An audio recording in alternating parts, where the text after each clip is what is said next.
राजांचं शिलेदार आम्ही, आमच्या रक्ताचा रंग एकच, भगवा भगवा. आम्ही गड्या डोंगरचं राहणार, सागर शुभाचं होणार.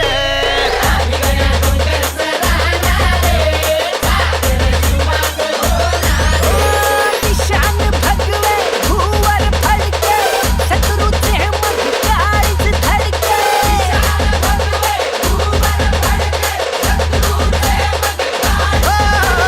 निशान भगवे भुवर फडके, शत्रूचे मग काळीच धडके. मावळे आम्हीच लढणार, मावळे आम्हीच लढणार, सागर शिवाचं होणार.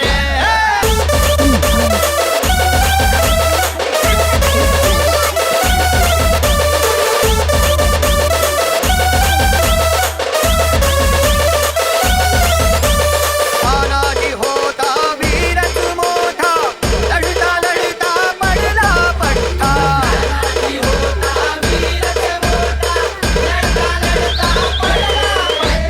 तानाजी होता वीरच मोठा, लढता लढता पडला पट्टा. तरी नाही धीरच सोडणार,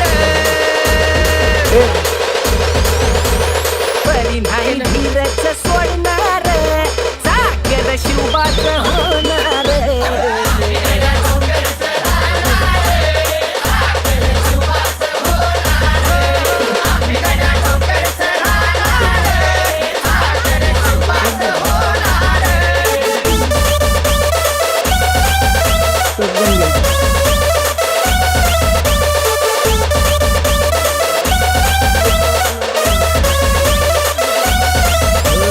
संताजी धनाजी रणात दिसता, शत्रू पळे प्रतिबिंब पाहता.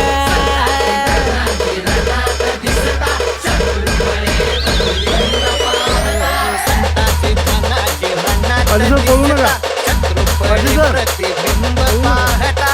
घोड नाही पाणीच पिणार, अरे घोड नाही पाणीच पिणार, सागर शिवाचं होणार.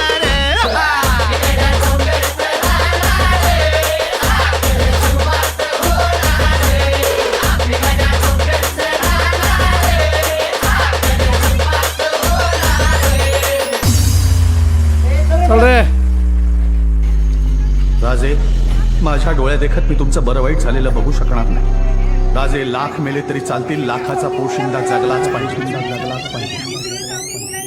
बाजीराव तो वीरच मोठा, बाजीराव तो वीरच मोठा, कणस खाऊन लढला पट्टा.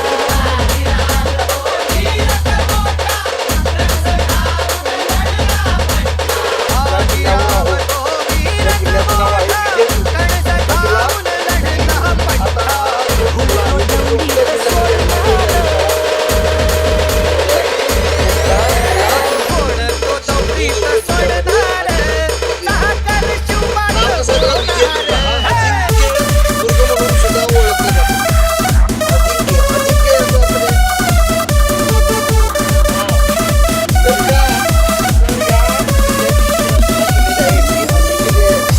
कोणालाच चिंता येऊ नये. नैसर्गिक दगडावर उभा असलेला हा किल्ला आहे.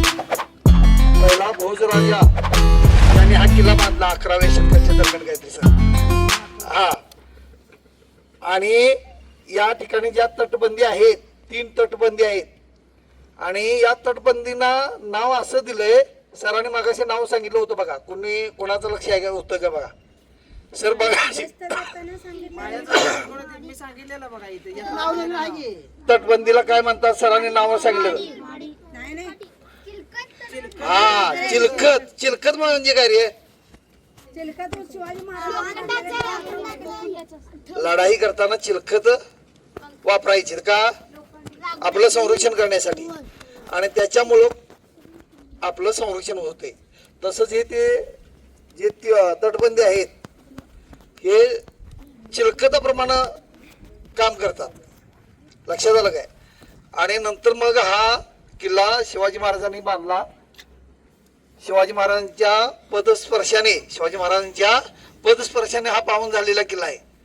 आणि मग छत्रपती शिवाजी महाराजांनी या ठिकाणी ज्या समुद्राच्या या बुरुजाला ज्या भिंती बांधल्यात त्या समुद्राच्या खोल खाली आहेत अशा. आणि त्यामुळे परकीय बोटी घेऊन आलेत.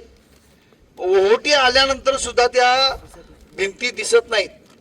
आणि मग ज्या वेळेला बोटी येतात त्यावेळेला त्या भिंती त्या शत्रूंना दिसत नाहीत आणि मग त्या बोटी त्या भिंतीला थटकून बुडतात. अशा पद्धतीने ही रचना केलेली आहे. लक्षात आलं काय? तर असा हा विजयदुर्ग किल्ला आहे. लक्षात आलं काय? सरांनी सांगितलं बघा किती एकरामध्ये हा पसरलेला आहे. 17 एकर मध्ये हा पसरलेला आहे.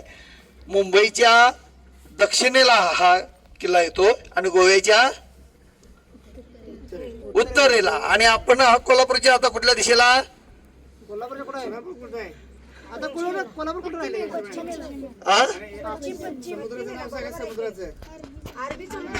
हा ठीक आहे. पाटील सरांनी या ठिकाणी माहिती सांगितलं. शिलाहार राजा भोज हा दुसरा राजा भोज होता. त्यानं 1193 हा किल्ला बांधला आणि हा किल्ला अभेद्य होता. 1653 हा किल्ला आदिलशाहकडे होता. आणि मग शिवाजी महाराजांनी आपल्या आरमाराचे प्रमुख कान्होजी आंग्रे माहित आहेत का तुम्हाला? याने योग्य प्लॅनिंग करून हा किल्ला त्यांच्या ताब्यातून घेतला आणि त्यानंतर हा किल्ला अभेद्य राहिला. कुठल्याही शत्रूला हा किल्ला जिंकता आला नाही. आता याचं कारण काय बघा. हा किल्ला कान्होजी आंग्रे आहेत ना, त्यांचा मुलगा कोण माहितीये का? संभाजी आंग्रे आणि तुळोजी आंग्रे. हा, ह्या तिघांच्याकडे हा किल्ला ताब्यात होता. आणि शिवाजी महाराजांनी शत्रूला दिसणार नाही अशी एक भिंत या समुद्रात बांधलेली आहे. आणि ती इंग्रजांनी याच्यावर प्रयत्न केला की हा किल्ला शिवाजी महाराजांच्या ताब्यातून घेण्यासाठी, कारण त्यांना या सगळ्या किनारपट्टीवर नियंत्रण ठेवायचं होतं. पण शिवाजी महाराजांनी खूप खोलवर अशी भिंत बांधली होती आणि इंग्रजांच्या बोटींचा खाली असा आकार निमुळता होता आणि अशा खोलगट होते त्यामुळे त्या होडी तटायच्या. आणि आपल्या मराठा सैनिकांच्या ज्या होडी होत्या त्या अशा फ्लॅट होत्या खाली, त्यामुळे त्या लिलया सहज पार जायच्या. आणि त्यामुळं इंग्रजांच्या 3 बोटी त्यांनी प्रयत्न केला, त्या 3ही बोटी इथं बुडाल्या आणि त्याच्यावरले सैनिक सगळे मेले. आता ह्या किल्ल्याला 3 बाजूने तटबंदी आहे. या तटबंदीचं नाव काय सांगितलं तुम्हाला मगाशी? चिलखत तटबंदी. लक्षात आलं? त्यानंतर कुणी हा किल्ला जिंकला नाही. आपल्या मराठी साम्राज्यामध्ये नेहमीच हा किल्ला राहिला. आता या किल्ल्याचं बांधकाम बघितलं सा तर ही कुठनं बाहेरनं दगड आणलेली नाहीत. इथलीच दगड वापरून, याला सिमेंट वगैरे त्यावेळी नव्हतं, चुनखडीचा वापर करून या किल्ल्याचा बुरुज किंवा हे तटबंदी बांधलेली आहे. लक्षात आलं? या किल्ल्यामध्ये 2 ठिकाणी भुयार मार्ग आहे. जवळजवळ 200 मीटरचा भुयार मार्ग आहे. शत्रूचं ज्यावेळी आक्रमण वाढेल आणि आपल्यावर शत्रू ज्यावेळी वरचढ होईल त्यावेळी आपल्या राजांना त्यातून सुटका होऊन त्यातून जाता यावं म्हणून ते 2 भुयार आहेत. ते आता कुठं भुयार आहेत ते आपण बघूया. या किल्ल्यावर गोड्या पाण्याची एक विहीर पण आहे. आलं लक्षात? अशा प्रकारचा हा विजयदुर्ग किल्ला. एक भुयार आहे आणि पश्चिम दिशेला एक भुयार आहे. 2 भुयार आहेत. आणखी इकडे बघा, या ठिकाणी बुरुजांची नावं आहेत ते सुद्धा तुम्ही लक्षात ठेवा. तुम्हाला शाळेमध्ये गेल्यानंतर या विषयावर निबंध लिहायचा आहे. युट्यूबला बघून नाही, इथं तुम्ही काय प्रत्यक्ष बघितलं ते वर्णन करून काय करायचं आहे, तुम्हाला निबंध लिहायचा आहे. बरोबर आहे ना सर? होय. आणि मराठी आरमाराचं प्रमुख म्हणजे